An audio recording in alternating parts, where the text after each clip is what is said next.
يا الله رحمن وانت رحيم وانت إله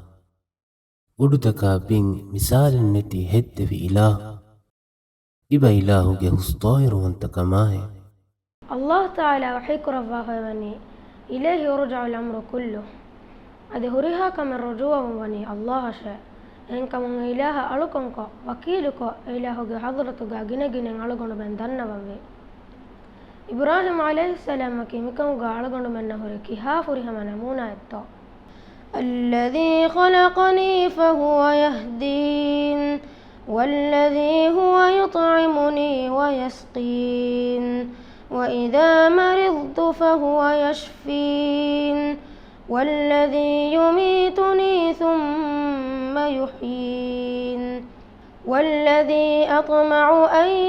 يغفر لي خطيئتي يوم الدين رب هب لي حكما وألحقني بالصالحين واجعل لي لسان صدق في الآخرين واجعلني من ورثة جنة النعيم.